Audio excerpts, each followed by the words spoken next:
Haleluya, kita melanjutkan pengajarannya. Orang pilihan, kita sedang belajar Torah. Dan kita akan kembali baca Imamat 23. Kita lihat hari raya pertama kedua sudah kita bahas sedikit minggu lalu ya. Kita akan baca hari raya yang ketiga. Imamat 23 ayat 9 sampai ke 14 ya. Kalau Tuhan berkenan kita dapat menyelesaikan satu pasal ini. Bagaimana Tuhan nanti kita lihat, kita baca bersama ayat 9 sampai ke 14 bersama-sama sebagaimana tertulis di depannya. Kita baca bersama 3, 4. Dan berfirmanlah Yahweh kepada Mose dengan mengatakan, berbicara kepada Bani Israel dan engkau harus mengatakan kepada mereka, ketika kau masuk ke negeri yang akan kuberikan kepadamu, dan kamu menuai hasilnya, maka kamu harus membawa berkas hasil pertamamu kepada imam. Dan dia harus mengayun-ayunkan berkas itu di hadapan Yahweh sebagai kerelaanmu. Pada keesokan hari setelah Sabat, haruslah imam itu mengayun-ayunkannya. Dan pada hari kami mengayun-ayunkan berkas itu, kamu harus mengolah seekor anak domba yang sempurna, berumur setahun sebagai persembahan bakaran bagi Yahweh. Dan persembahan sajiannya 2/10 bagian tepung halus yang diadon dengan minyak, satu persembahan api-apian bagi Yahweh, bau harum yang menenangkan, dan persembahan curahannya anggur seberapa hin, dan roti juga bulir bakar serta hasil ladang. Kamu tidak boleh memakannya sampai hari yang sama, yakni sampai kamu membawa persembahan bagi Elohimmu. Itu satu ketetapan untuk selamanya bagi generasi-generasi di seluruh tempat tinggalmu. Amin. Puji Bapa ya, kita bersyukur ya karena hari-hari raya yang ditetapkan Tuhan ini ada 7 hari raya. Kita coba membahas semua ini. Kalau memang Tuhan berkah kita bisa selesai ya. Coba kalau enggak ya kita bertahap kita belajar. Walaupun yang kita pelajari ini sebenarnya tidak sangat dalam ya, tapi cukup memberikan kepada kita pengetahuan untuk kita diingatkan sehingga semua apa yang tertulis sebagai suatu pengajaran bagi kita melalui Torah ya. Torah yaitu aturan, perintah dan ketetapan Bapa Yahweh. Kita belajar minggu lalu kita sudah mengupas sedikit tentang Paskah dan hari raya roti tidak beragi ya. Dan pada hari ini kita coba mengupas hari raya yang ketiga. Hari raya ketiga ini sebenarnya hari raya buah sulung ya, seringkali disebut hari raya buah sulung ya. Dan sebagaimana yang disingkapkan sebelumnya bahwa semua 7 hari raya ini sebenarnya berbicara tentang pengorbanan Yeshua sampai kita nantinya hidup bersama dengan dia. Ya, di langit yang baru, bumi yang baru. Karena itu kita coba belajar ya dengan hikmat Tuhan untuk bisa mengetahui semuanya ini sesuai dengan kehendak Tuhan. Ya. Minggu lalu kita belajar tentang sempat disebut dari kita Matius pasal 3 tentang baptisan ya. Jadi manusia itu terdiri dari tubuh, roh dan jiwa. Inilah yang kita kenal ya. Tubuh, roh dan jiwa ini harus dibersihkan, harus dibaptis ya.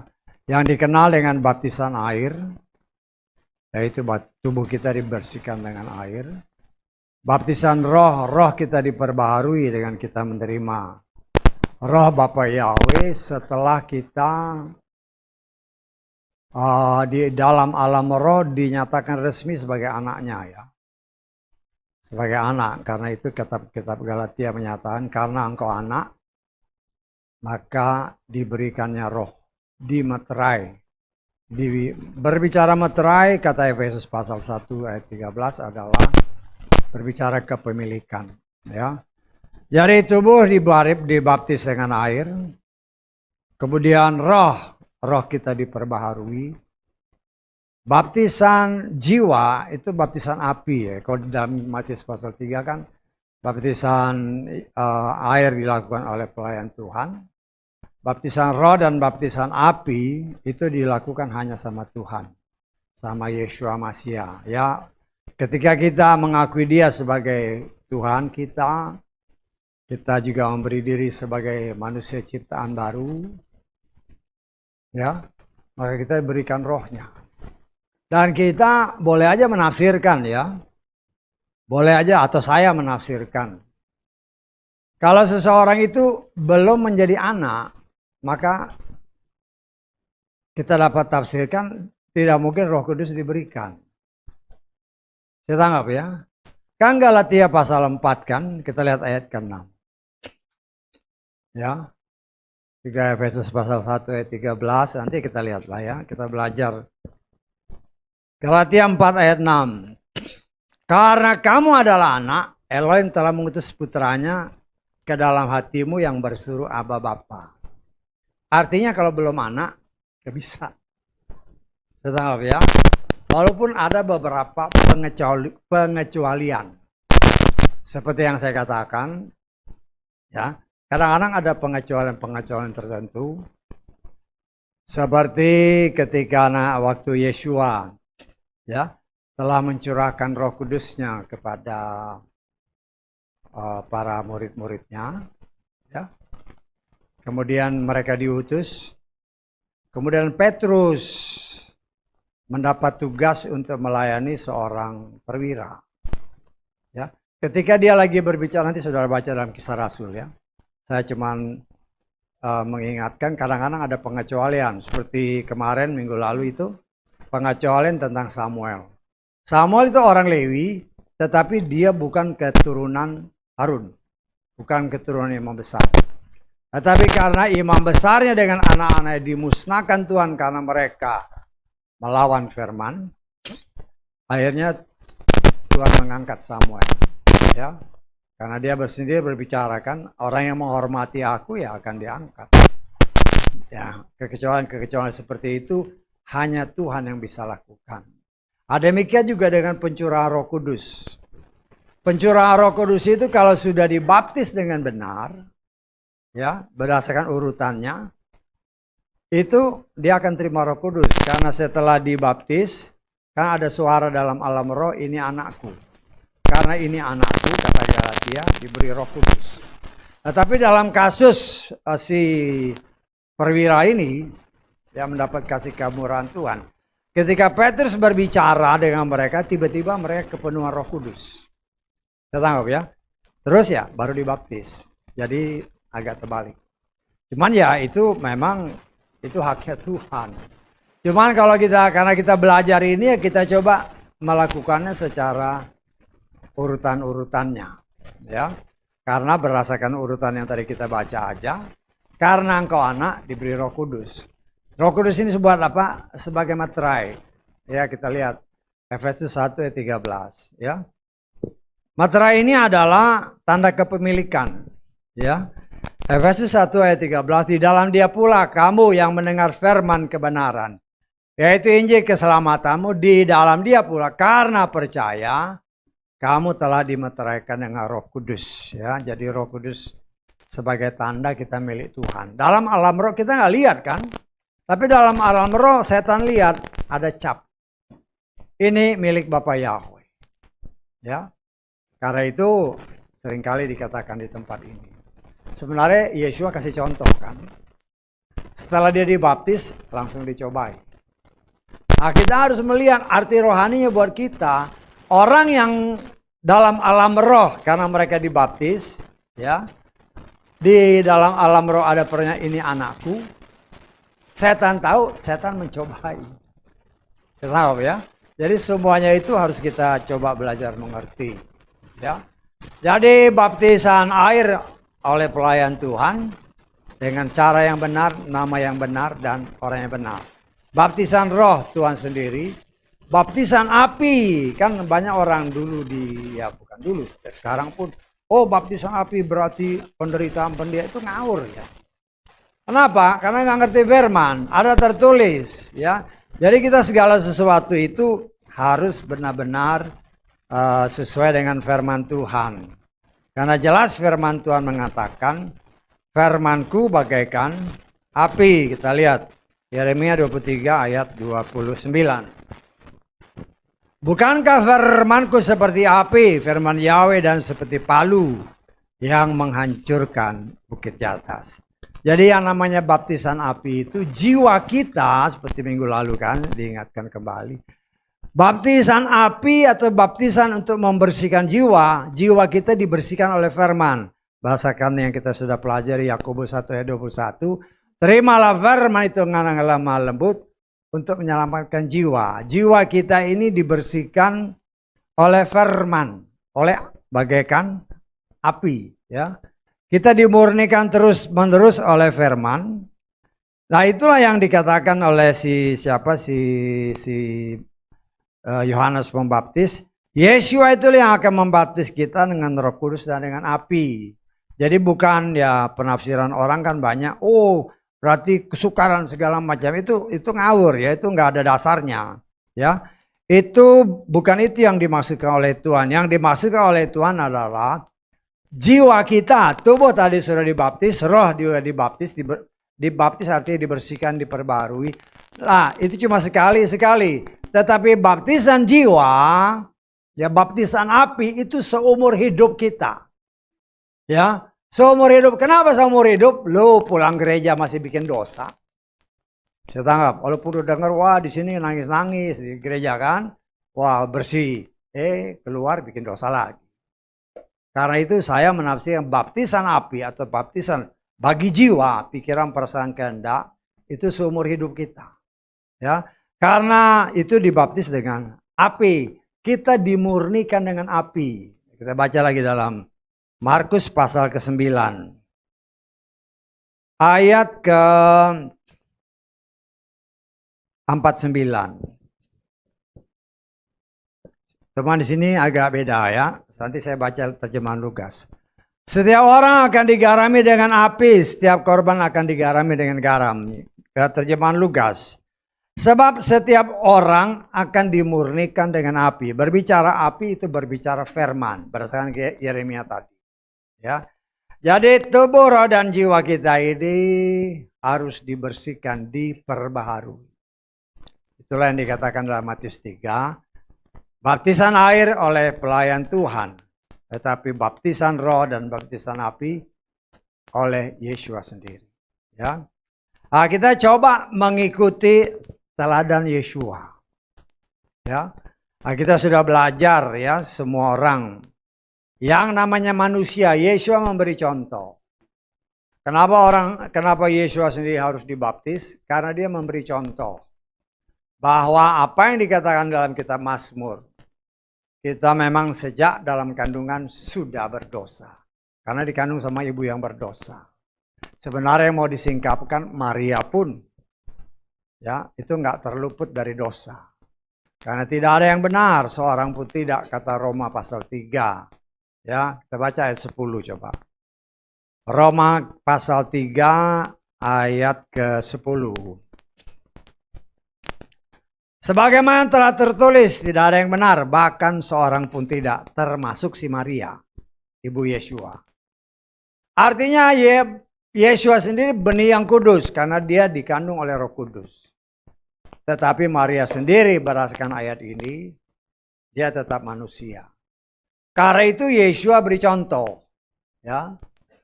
Semua orang yang dilahirkan dari seorang ibu, itu setelah dia cukup umur, dia harus memberikan dirinya dilahirkan kembali melalui baptisan. Ya.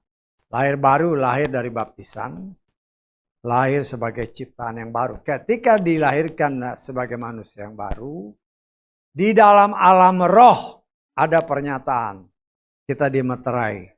Meterai itu kita nggak lihat, Tapi setan lihat, ya.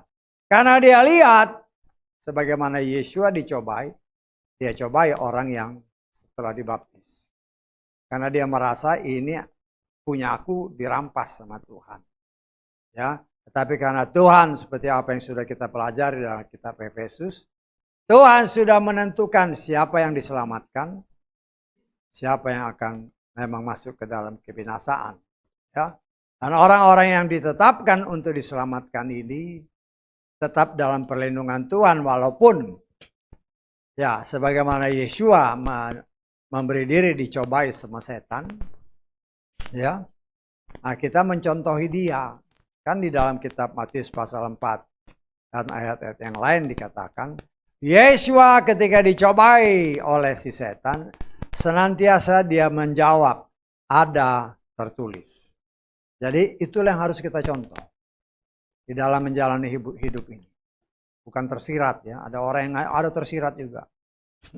Itu apa namanya? Hamasia-hamasia palsu yang kayak gitu. Ya. Nah, kita harus sangat berhati-hati. Karena Yesus sudah mengingatkan akhir zaman itu hamasia-hamasia palsu dimunculkan. Bahkan dalam suratan-suratan para rasul pun, baik Petrus maupun Yohanes, mereka itu datang dari kalangan kita. Dan memang itu jadi kenyataan. Ya, termasuk ya pemulihan nama Bapak Yahweh, ya yang menyembah Bapak Yahweh juga. Kalau nggak hati-hati ya dimanfaatkan sama setan. Ya, dan kita sudah melihat dan sudah mendengar, dan itu memang terjadi. Karena itu kita sebagai anak-anak Tuhan hati-hati, ya. Bukan semua penyembah Yahweh itu benar. Karena itu Yesus bilang, lihat dari buahnya. Ya, kalau yang dipraktekkan itu salah, ya jangan diikutin. Tapi kan itu pilihan orang. Tapi saya sebagai pelayan Tuhan harus berani menyatakan. Paling sedikit bagi jiwa-jiwa yang Tuhan percayakan bagi saya untuk dilayani, saya harus berani menyatakan, kita jangan benci orang ya, nggak boleh. Tetapi pengajaran yang nggak benar itu yang kita jauhi. Dan kita harus berani menyatakan ini tidak benar, ini tidak benar. Nggak ada toleransi ya masalah itu. Karena apa? Karena itu masalah keselamatan, jadi nggak ada toleransi. Ya, karena kan kadang-kadang ada, aduh. Habis orangnya baik loh. Memang setan kalau merayu-rayu ya baik. Tapi ujungnya itulah yang dikatakan kita Amsal kan. Ya. Jalannya lurus tapi ujungnya kebinasaan. Ya. Seolah-olah lurus padahal nggak lurus. Seperti yang pernah saya contohkan kan. Kalau saudara pernah jalan di jalan-jalan tol. Lurus kelihatannya. Cuma kalau dilihat dari atas, ternyata jalannya belok. Cuma karena dia beloknya panjang gini nggak terasa. Wah, kelihatannya lurus kan, begitu lihat dari atas, lu beloknya jauh banget. Karena radiusnya besar, jadi nggak kelihatan dia berbelok. Nah itulah setan. Ya. Nah itu pun coba dipraktekkan untuk menyesatkan orang yang sudah dimeteraikan oleh Tuhan. Tetapi percayalah selama kita semakin mendekat, merapat dengan dia, ya setan tidak akan pernah bisa menjamah biji mata Tuhan. Nah, kita mengucap syukur oleh itu, dan apabila dikatakan di dalam ayat-ayat yang tadi kita baca itu adalah hari raya ketiga yang ditafsirkan atau disebut sebagai buah sulung. Kenapa buah sulung? Buah sulung artinya Yesua adalah manusia ataupun ya dapat dikatakan manusia lah ya, yang pertama bangkit dan tidak mati lagi. Ya, kalau jangan sampai salah arti. Banyak orang yang dibangkitkan tapi mati lagi. Contoh Lazarus kan, dia bangkit ya mati lagi. Kan banyak yang dibangkitkan oleh para nabi, baik Elisa, Elia, kan bikin mujizat-mujizat. Orang mati dibangkitkan. Tapi ya mati lagi. Tetapi Yesua ya memperlihatkan kepada kita, ya, dia itu memang harus mati untuk menyelamatkan kita. Seharusnya kita yang mati seterusnya. Dia hanya untuk menebus umat pilihannya. Dia yang menggantikan kita masuk ke dalam, katakanlah, kematian, alam maut. Tetapi alam maut tidak punya kuasa atas dia karena dia Tuhan. Dia sebagai korban untuk menyelamatkan saudara dan saya. Menggantikan saudara dan saya yang percaya kepada dia. Kita lihat ya 1 Korintus pasal 15. Kita baca ayat 20 mulai sampai ke berapa ya? 23. 1 Korintus pasal 15 ayat 20. Namun sekarang Hamasya telah dibangkitkan dari antara orang mati. Dia telah menjadi apa? Buah sulung dari mereka yang telah meninggal. Karena itu hari raya, seperti yang saya katakan, semua hari raya itu berbicara tentang Yeshua. Ya, dia adalah buah sulung. Sebab karena kematian itu melalui seorang manusia, maka kebangkitan orang-orang mati juga melalui seorang manusia. Jadi dia ini ya sebagai ganti. Harusnya kita yang mati terus. Tetapi dia menggantikan itu, ya, dia mati supaya kita, ya. Kalau tahu kita nanti, ya sebelum pengangkatan mungkin sudah mati dulu, ya. Saat sangkakala berbunyi, kalau kita akan bangkit sama seperti dia. Karena dia sudah menebus kita. Kita anggap ya.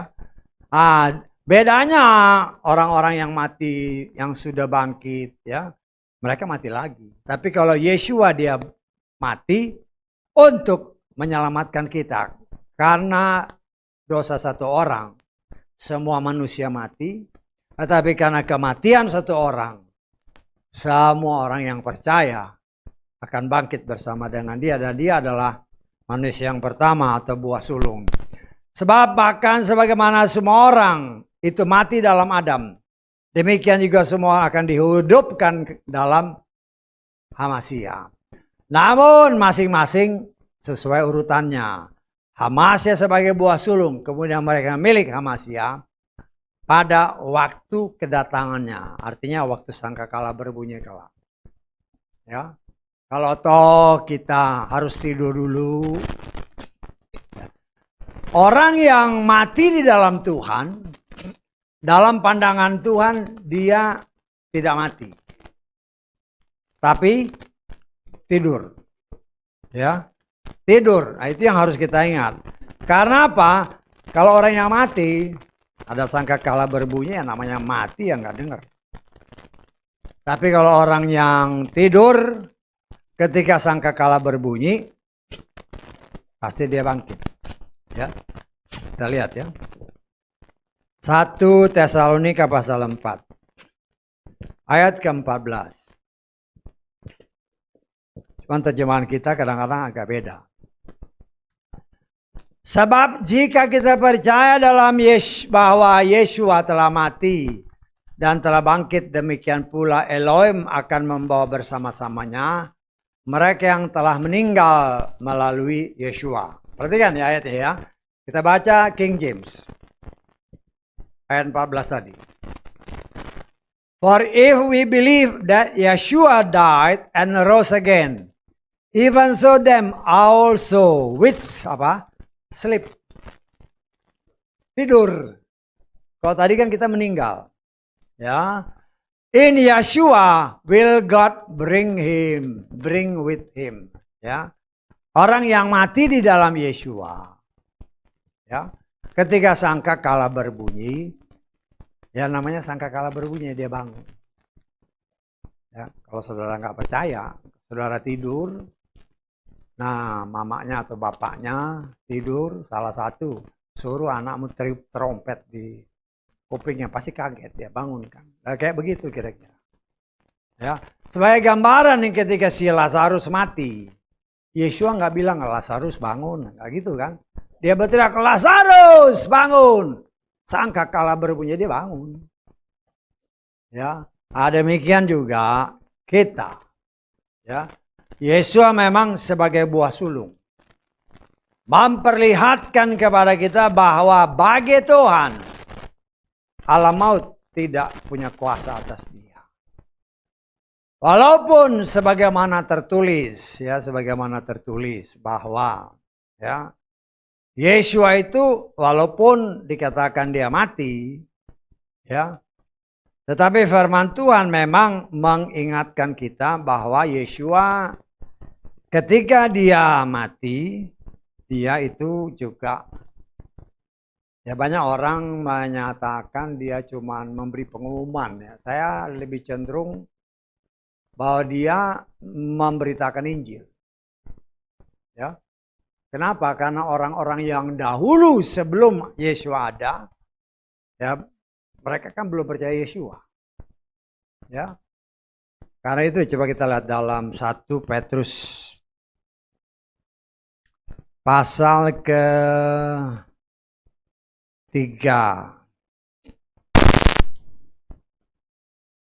Kita baca mulai ayat ke-18.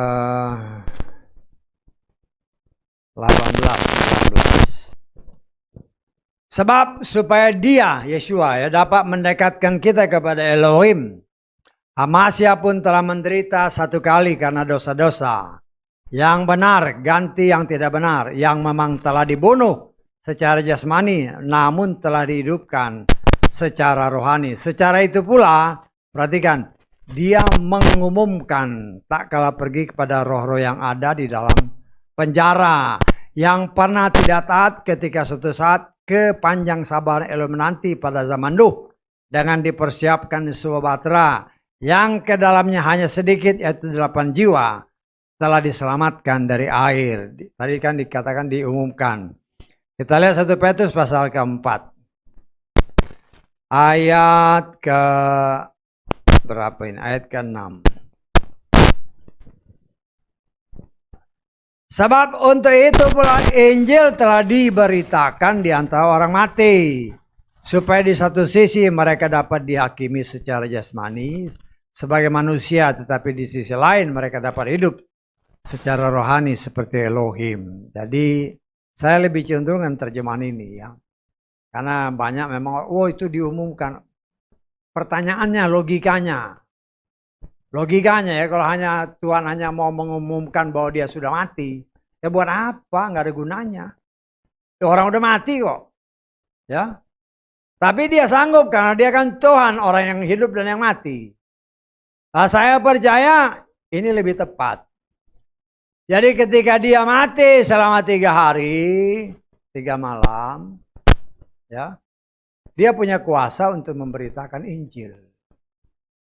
Ya, beberapa tahun yang lalu kan, 10-20 tahun lalu kan, lebih kali ya.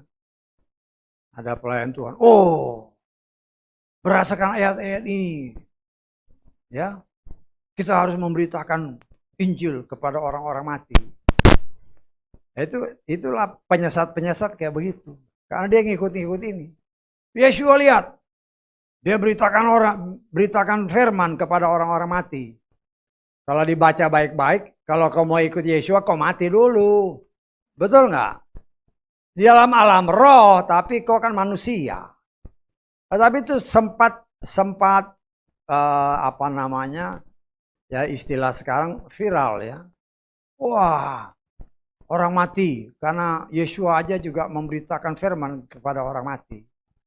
Ya, termasuk pengajaran. Oh, ada tertulis. Memang kitab Markus bilang, beritakan Injil pada semua makhluk. Dia beritakan Injil kepada binatang-binatang. Nah, itu kan orang nggak ada hikmat sama sekali. Karena bukan binatang yang diselamatkan, kan ada tertulis. Ya, ada orang yang memang ditentukan untuk dibinasakan seperti binatang. Betul nggak? Cuman ya itulah kebablasan jadinya. Karena nggak ada hikmat. Karena apa? Salah menafsirkan firman. Karena itu saya katakan kepada saudara, ya kita baca aja lah supaya ngerti, ya. Kita lihat di dalam Markus pasal 16 ayat ke-15. Dan dia berkata kepada mereka, dengan pergi ke seluruh dunia, beritakanlah Injil kepada segala makhluk. Ayat ini yang dia pakai. Ya. Jadi hikmatnya sama sekali nggak benar, tapi banyak orang yang percaya. Segala makhluk, wah, sapi dia beritakan Injil. Karena makhluk. Ya. Karena dia tidak mendalami firman, ya, tapi sempat viral. Ada istilah sekarang.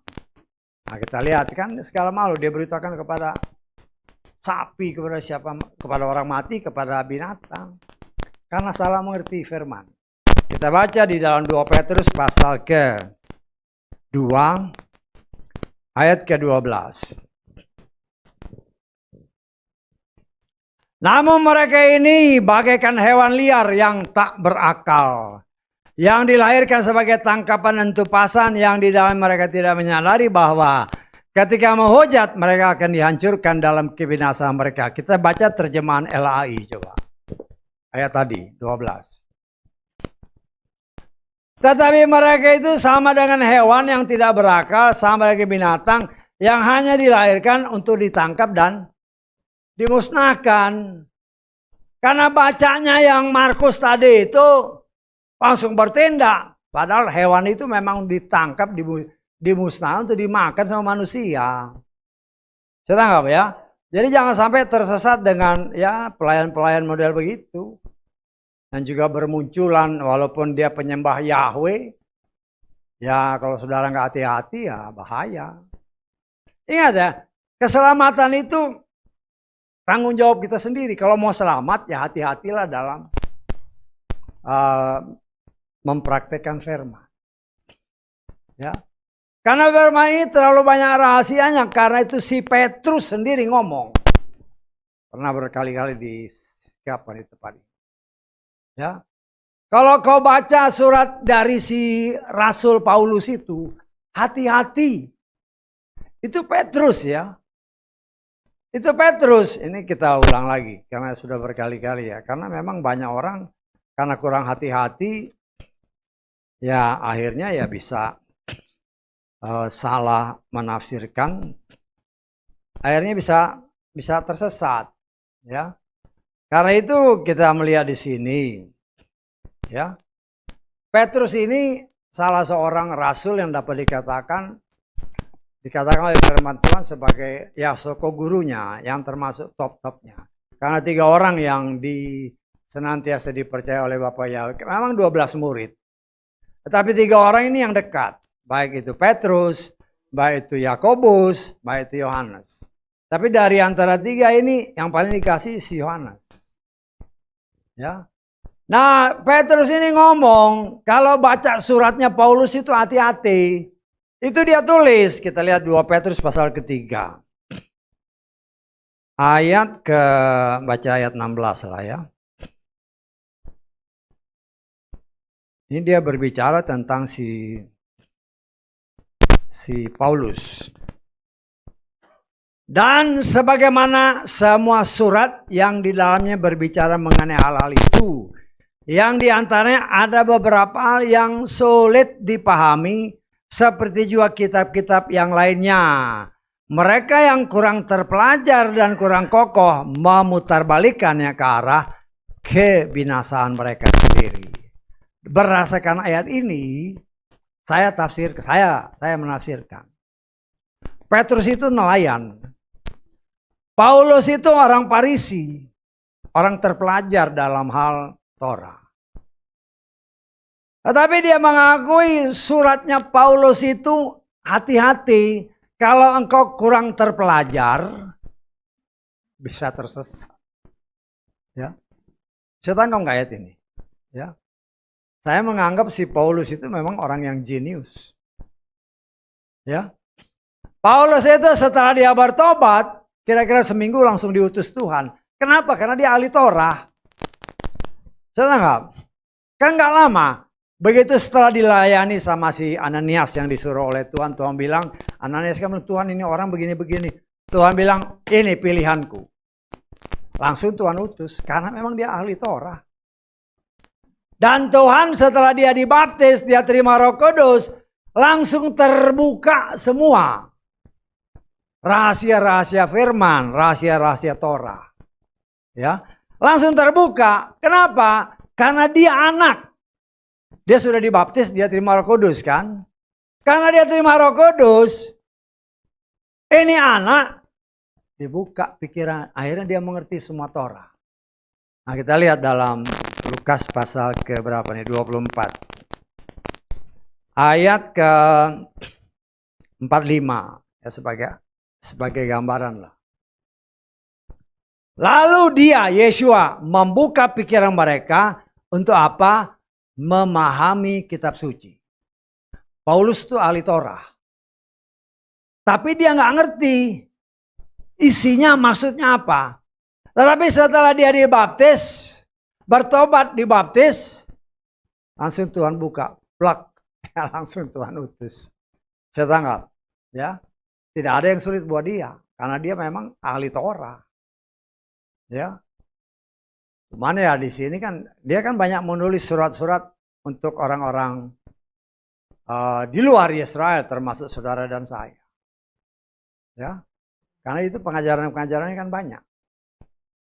Ya, tetapi ya itulah namanya pelayan-pelayan Tuhan walaupun penyembah Yahweh. Walaupun si Paulus bilang ini kata Torah. Oh, diterjemahkan di luar. Ini ada sejarahnya. Ngawur aja. Ya. Itu tanpa sadar kadang-kadang pelayan Tuhan. Ya seperti tadi itu. Memutarbalikkan. Kan dikatakan oleh firman Tuhan. Karena tidak mau mendalami segala sesuatu itu, kita harus dalami. Kalau dia ngomong gini, apa dasarnya? Lalu dicari, dikali. Kau baca Torah 10 atau 5 kitab pertama itu dibaca. Ya. Dan apa yang kita belajari ini pun hanya, kalau saya boleh katakan, kulitnya. Kita baca ini, ya saya bisa menerangkan sedikit-sedikit.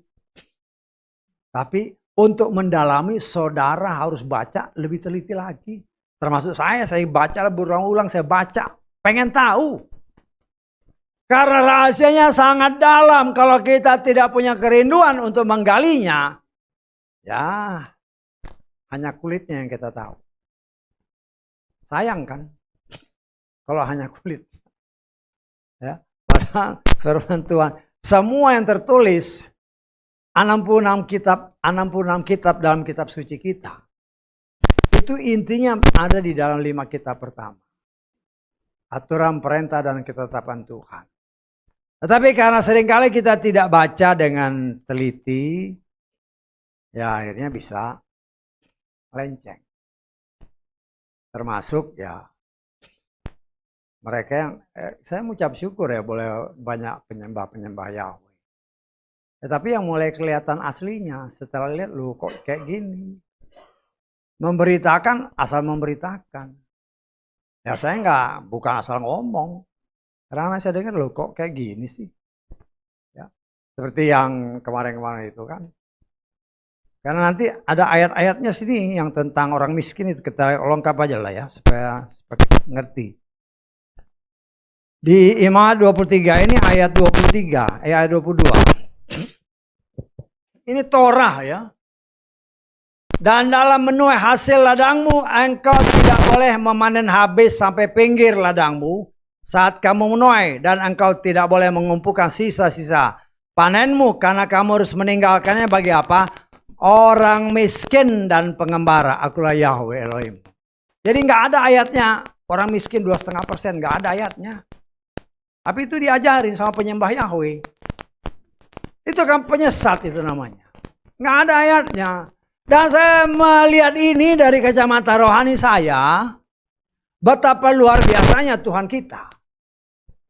Karena kalau kita lihat zaman sekarang. Orang miskin minta-minta.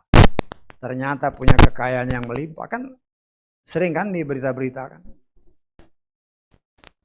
Kalau kita ngikutin omongan Hamasya palsu ini. Kita nyumbang orang yang kaya.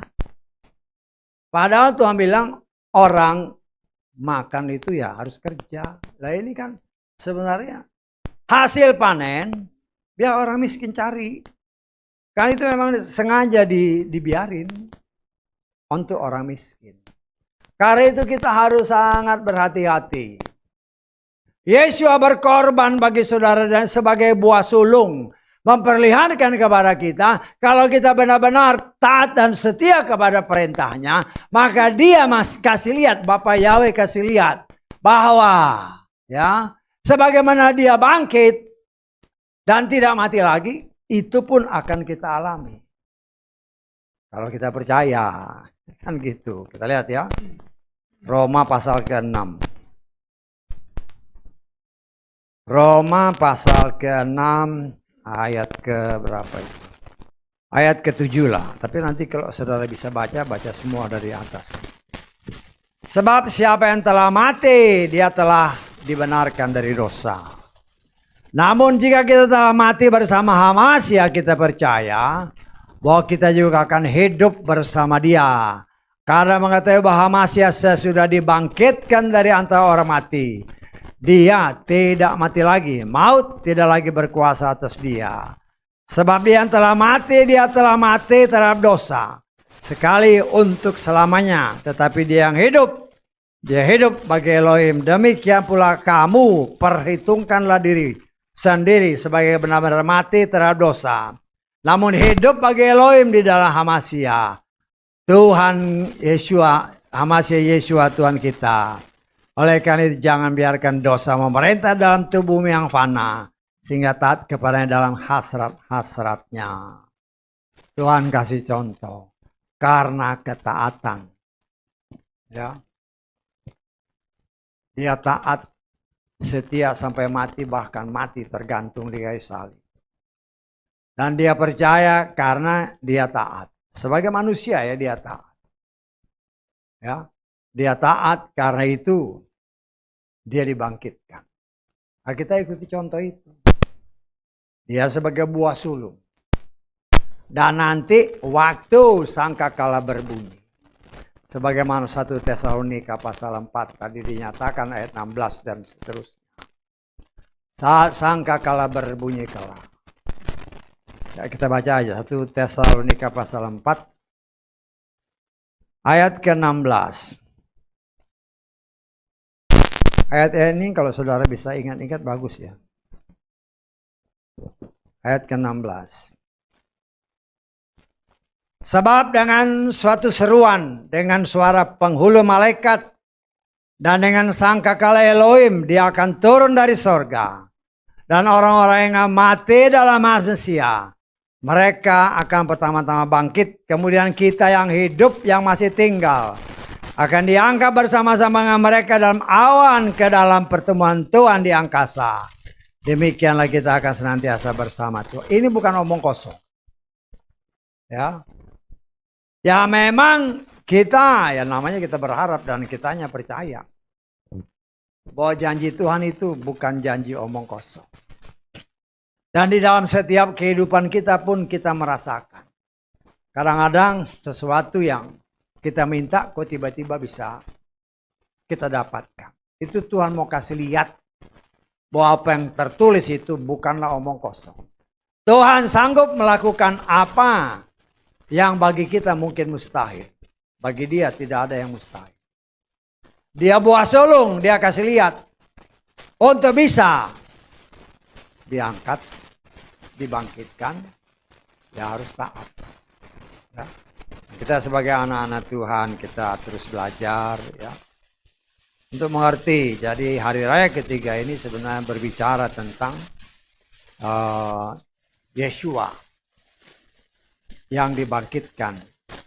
Karena hari raya ketiga ini seringkali disebut buah sulung, first fruit. Ya, jadi buah pertama. Ya, jadi buah sulung yang memperlihatkan bahwa karena percaya, karena ketaatan, dia memang mati. Tapi kalau kita lihat dalam suratan Petrus tadi, dia mati untuk memberitakan Injil. Saya menafsirkan seperti itu. Karena banyak orang dia cuma mengumumkan. Logikanya mau ngapain diumumkan, orang udah mati kok. Ya. Tetapi karena dia beritakan firman, ya, walaupun dalam alam roh, orang yang percaya bisa mendapatkan sesuai apa yang kita baca tadi kan. Mereka bisa percaya. Karena waktu itu kan Yesua belum ada. Ya, artinya belum dimunculkan. zaman-zaman Nuh segala macam. Nah, kita harus benar-benar ya, karena ya orang, oh ini bukan beritakan Injil, ini hanya mengumumkan. Logikanya mau ngapain dia mengumumkan? Orang udah mati kok. Jadi nggak masuk akal. Nah, kita harus mengimani segala sesuatu yang Tuhan kerjakan itu ada maksudnya. Orang sudah mati, bagi dia sanggup untuk membangkitkan. Karena orang-orang ini pun sudah ditetapkan sebelum dunia dijadikan. Kita sudah baca dari Efesus. Jadi sebelum semuanya ada, sebelum dunia ada, ini sudah tertulis. Walaupun mereka mungkin binasa pada zaman Nuh. Ya, tetapi untuk itulah dia datang untuk menyelamatkan orang yang hidup dan yang mati. Dia punya kuasa untuk memberitakan Injil kepada orang yang sudah mati ya, ribuan tahun sebelum Yesus dimunculkan. Ya, paling sedikit berapa? Kalau dari zaman Adam sampai Yesus itu 4 hari, 4.000 tahun. Ya, katakanlah kalau zaman Nuh, antara Adam dan Nuh itu 1.000 tahun. Berarti 3.000 tahun sebelum Yeshua mereka sudah dimusnahkan karena Tuhan marah. Tetapi orang yang telah musnah sekalipun, ya mungkin ya dagingnya pasti nggak, tulang-tulangnya mungkin udah nggak tahu kemana.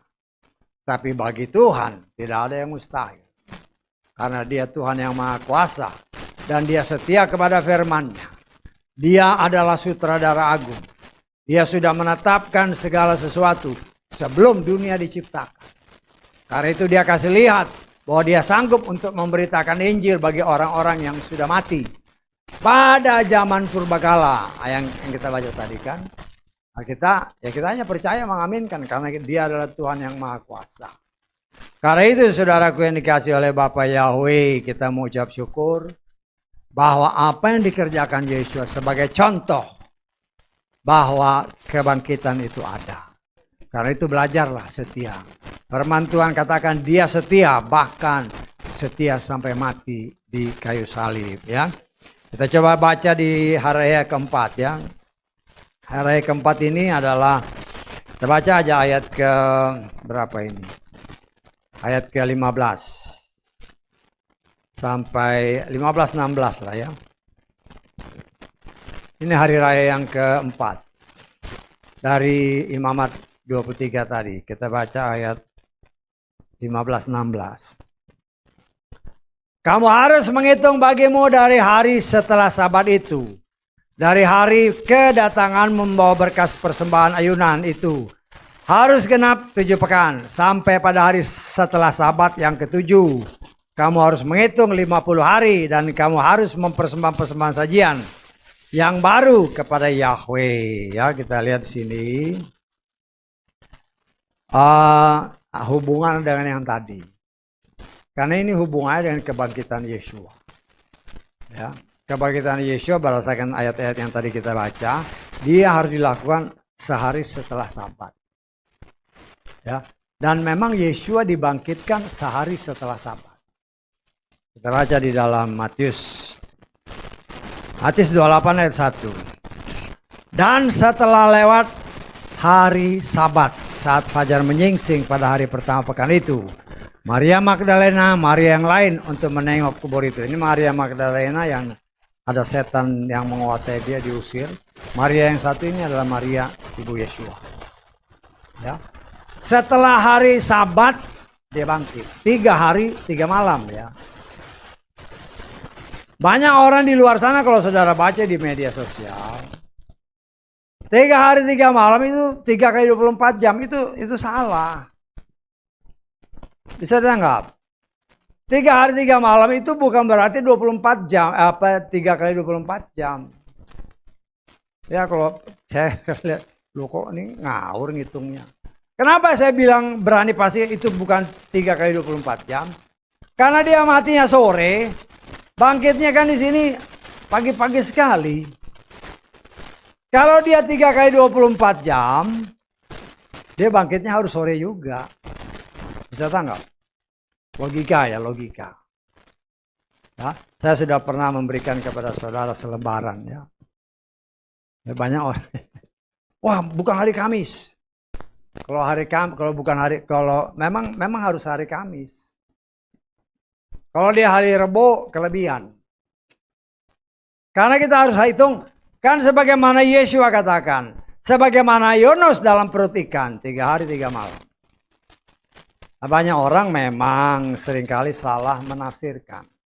Akhirnya kita balik lagi nih ya, nggak apa-apa lah ya. Kita belajar, mana kita belajar. Dia mati kan sekitar jam 3 sore. Saya tangkap Kak, kemarin minggu lalu kan? Masih ingat Kak? Kan dia mati sekitar jam 3 petang. Nanti kalau saudara baca di dalam Matius 27, kira-kira ayat ke-6, 46, kira-kira jam 3 petang. Kira-kira ya jam 3, jam 4. Karena pada saat jam 3 itu dia berseru, Eli, Eli. Ya. Kita harus melihatnya dari perhitungan cara Yahudi. Cara Yahudi itu dari jam 6 sampai jam 6. Jam 6 pagi sampai jam 6 sore. Kalau kita bilang di sini pagi. Ya, tapi kalau kita bilangnya 3 hari 3 malam, berarti dari 6 pagi sampai 6 sore itu hari. Karena kita berpatokan 3 hari 3 malam kan. Dari jam 6 sore sampai jam 6 paginya itu malam. Saya tanggap. Nah, sekarang kita coba hitung nih. Mati, saya menafsirkan hari Kamis. Ya. Jam 3 sore dia mati. Ya. Sampai jam 6 itu sudah 1 hari. Saya tanggap.